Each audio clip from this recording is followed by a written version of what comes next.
آج سے ہزاروں سال قبل جزیرہ عرب کے جنوبی علاقوں میں یمن کے گرد و نواح میں ایک شہر آباد تھا جسے سبا کہتے تھے، اور وہاں آباد لوگوں کو قوم سبا کہہ کر پکارا جاتا تھا۔ یہاں کے لوگ نہایت ہی نعمتوں اور راحتوں میں تھے، ہر طرف لہلہاتی فصلیں اور پھل سے لدے درخت موجود تھے۔ مگر یہ قوم شرک میں مبتلا تھی اور سورج کی پوجا کیا کرتی تھی۔ جب وہاں کے بادشاہ شراجیل بن مالک کی موت ہوئی تو اس کی بیٹی بلقیس نے حکومت کی باغ دوڑ سنبھالی۔ بعض مورخین نے لکھا ہے کہ بلقیس کے والدین میں سے ایک جنات میں سے تھے، مگر اس نظریے کی کوئی واضح دلائل نہیں ملتی۔ ملکہ بلقیس ایک قابل عورت تھی جس نے یمن پر 9 سال نہایت ہی خوبصورتی سے حکومت کی۔ دنیا کے بیشتر علاقوں میں جو تجارت ہوتی تھی وہ سبائیوں کے ہاتھ میں تھی، یہی وجہ تھی کہ یہ قوم نہایت ہی دولت مند تھی۔ مگر یہ وہ زمانہ تھا جب مشرق سے مغرب تک ایک عظیم موحد بادشاہ کی طاقتور حکومت اور جاہ و جلال کا ڈنکا بجتا تھا، جسے تاریخ میں سلیمان ابن داؤد کے نام سے جانا جاتا ہے۔ حضرت سلیمان علیہ السلام کی حکومت دنیا کے بیشتر ممالک میں تھی، جس کا دارالخلافہ یروشلم شہر تھا۔ آپ کو ہوا، جنات، چرند و پرند اور جانوروں پر حکمرانی عطا کی گئی تھی۔ ایک دن کا واقعہ ہے کہ حضرت سلیمان علیہ السلام نے دربار لگایا تو جن و انس، جانور اور پرندے سب کے سب حاضر ہوئے، مگر ان کا چہیتا پرندہ ہدہد غائب تھا۔ آپ نے پوچھا ہدہد کہاں ہے؟ جب وہ نظر نہ آیا تو سلیمان علیہ السلام نے فرمایا اگر وہ اپنی غیر حاضری کی کوئی مناسب وجہ پیش نہ کر سکا تو اسے ذبح کر دیا جائے گا۔ ابھی یہ گفتگو ہو رہی تھی کہ ہدہد حاضر ہو گیا۔ پوچھا گیا تم کہاں تھے؟ ہدہد نے بڑے احترام سے جواب دیا، اے اللہ کے پیغمبر، میں اڑتے اڑتے ایک ایسے ملک پہنچ گیا جہاں لوگ شرک میں مبتلا دیکھے۔ وہ آگ اور سورج کی پوجا کرتے ہیں۔ ان کی ایک رانی ہے جسے وہ بلقیس کے نام سے پکارتے ہیں۔ وہ ایک بہت بڑے تخت پر بیٹھ کر حکومت کرتی ہے۔ اس کے تخت میں قیمتی ہیرے جواہرات لال زمرد جڑے ہوئے ہیں، اور اس کے پاس تمام شاہی سامان آرائش و نمائش کے موجود ہیں۔ حضرت سلیمان علیہ السلام نے کہا اگر تمہاری بات سچ ہے تو میرا خط اس ملکہ تک پہنچاؤ تاکہ وہ شرک سے باز آ جائے، اور خط پہنچانے کے بعد وہاں بیٹھ کر سنو کہ وہ کیا رد عمل اختیار کرتی ہے، اور پھر آ کر مجھے خبر دینا۔ حضرت سلیمان علیہ السلام نے خط روانہ کیا، جو کچھ یوں تھا، شروع اللہ کے نام سے جو بڑا مہربان اور رحم فرمانے والا ہے۔ یہ عزت والا خط سلیمان ابن داؤد کی جانب سے ملکہ سبا بلقیس کی طرف ہے۔ جو ہدایت کی پیروی کرے اس کے لیے سلامتی ہے۔ مجھ پر غلبہ کی خواہش نہ کرو، میرے مقابلے میں سرکشی اختیار نہ کرو، بلکہ فرما بردار اور مطیع ہو کر میرے پاس آ جاؤ۔ یہ خط دراصل ملکہ سبا اور اس کی قوم کی طرف دعوت اسلام تھی۔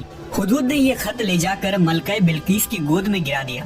ملکہ کے دربار میں اس وقت 300 کے قریب سردار بیٹھے تھے۔ انہوں نے جب یہ خط پڑھا تو طیش میں آ گئے اور کہا کہ یہ ہماری توہین ہے، ہمیں اس کا سخت جواب دینا چاہیے۔ مگر ملکہ بہت سمجھدار تھی، اس نے انہیں سمجھایا کہ خط سے پتہ چل رہا ہے کہ یہ کوئی عام شخص نہیں، خدا کا کوئی پیغمبر ہے، لہٰذا ہمیں حکمت سے کام لینا چاہیے۔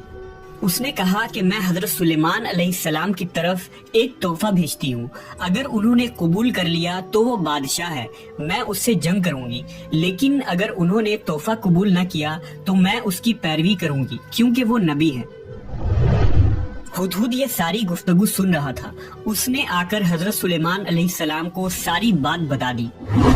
حضرت سلیمان علیہ السلام نے جنات کو حکم دیا کہ شہر میں داخل ہونے والے راستے پر سونے چاندی کی اینٹوں کا فرش بچھا دیا جائے، راستے کے دونوں جانب سونے کی عجیب الخلقت جانور کھڑے کر دیے جائیں، وزراء اور عمال سلطنت کی تمام کرسیوں کو سونے کا کر دیا جائے، دربار کو ہیرے جواہرات سے مزین کیا جائے۔ ادھر بلقیس نے حضرت سلیمان علیہ السلام کے لیے تحائف روانہ کیے، جن میں سونے کی اینٹیں، جواہرات، غلام، کنیزیں اور ملکہ کا ایک خط بھی تھا۔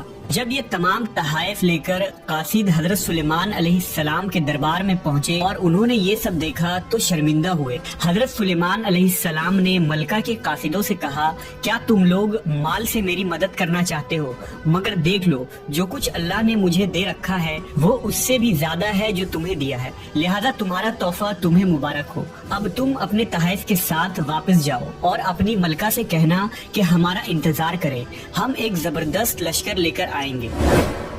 جب یہ خبر ملکہ بلقیس کو پہنچی تو وہ سمجھ گئی کہ واقعی یہ اللہ کے نبی ہے، لہٰذا اس نے جنگ کے بجائے حضرت سلیمان علیہ السلام کے دربار میں حاضر ہو کر اپنی اطاعت کا یقین دلانے کا فیصلہ کیا۔ جب حضرت سلیمان علیہ السلام تک یہ پیغام پہنچا تو آپ نے اپنے درباریوں سے کہا، تم میں سے کون ہے جو ان کے مطیع ہو کر آنے سے پہلے ملکہ کا تخت میرے پاس اٹھا لائے؟ ایک دیو ہیکل جن نے کہا، آپ کے دربار کو برخاست کرنے سے پہلے میں اسے لا سکتا ہوں، میں اس کام کی پوری قوت رکھتا ہوں اور امانت دار بھی ہوں۔ پھر ایک اور شخص جس کے پاس کتاب کا علم تھا، اس نے کہا، میں یہ تخت آپ کو آپ کے پلک جھپکنے سے قبل ہی لا دوں گا۔ پھر حضرت سلیمان علیہ السلام نے اس تخت کو اپنے پاس رکھا ہوا دیکھا تو پکار اٹھے، یہ میرے پروردگار کا فضل ہے تاکہ وہ مجھے آزمائے کہ میں شکر کرتا ہوں یا ناشکری، اور جو شکر کرتا ہے تو اس کا شکر اس کے اپنے ہی لیے مفید ہے، اور اگر کوئی ناشکری کرے تو میرا پروردگار بے نیاز ہے اور اپنی ذات میں بزرگ برتر ہے۔ مفسرین کے مطابق وہ شخص حضرت سلیمان علیہ السلام کا کوئی دوست تھا جس کا نام آصف ابن برخیہ بتایا جاتا ہے، اور بعض نے لکھا کہ وہ آپ کا خالہ زاد بھائی تھا۔ کہا جاتا ہے کہ اس تخت کی لمبائی 80 ہاتھ، عرض 40 ہاتھ اور اونچائی 30 ہاتھ تھی۔ اس میں موتی، سرخ، یاقوت، سبز زمر جڑے ہوئے تھے۔ حضرت سلیمان علیہ السلام نے اس تخت میں رد و بدل کر دیا اور اسے پہلے سے بھی بہتر بنا دیا۔ جب ملکہ بلقیس حضرت سلیمان علیہ السلام کے دربار میں حاضر ہوئی تو آپ نے پوچھا، کیا تمہارا تخت بھی اسی طرح کا ہے؟ اس نے کہا، یہ تو گویا ہو بہو وہی ہے، اور ہمیں تو پہلے ہی معلوم ہو گیا تھا اور ہم فرما بردار ہو چکے ہیں۔ بلقیس کے آنے سے پہلے حضرت سلیمان علیہ السلام نے ایسی عمارت بنانے کا حکم دیا جس کا فرش شیشے کا ہو، نیچے پانی جاری ہو، پانی میں مچھلیاں اور دوسرے آبی جانور ہو۔ حضرت سلیمان علیہ السلام اس عمارت میں اپنے شاہی تخت پر جلوہ افروز تھے، اور شیشے کے نیچے سے پانی اپنی پوری آب و تاب سے بہہ رہا تھا، جبکہ اس کے اوپر شیشہ نظر نہیں آتا تھا۔ بلقیس کو اس محل میں لایا گیا۔ جب اس نے فرش کو دیکھا تو سمجھی کہ یہ پانی کا ایک حوض ہے، لہذا اپنی پنڈلیاں سے کپڑا اٹھا لیا۔ سلیمان علیہ السلام نے کہا، یہ تو شیشے کا چکنا فرش ہے۔ تب وہ شرمندہ ہوئی اور بول اٹھی، اے میرے پروردگار، میں سورج کی پوجا کر کے اپنے آپ پر ظلم کرتی رہی ہوں، اور اب میں نے سلیمان کے ساتھ اللہ رب العالمین کی اطاعت قبول کر لی۔ لہٰذا بلقیس پر یہ ظاہر ہو گیا کہ جس طرح وہ شیشے کے صحن کو پانی کا لہریں مارنے والا گہرا حوض سمجھ بیٹھی، اسی طرح اس نے اور اس کی قوم نے سورج کی چمک اور دمک دیکھ کر اسے معبود اور خدا سمجھ بیٹھے۔ اسے اپنی فاش غلطی پر نہایت ہی شرمندگی ہوئی۔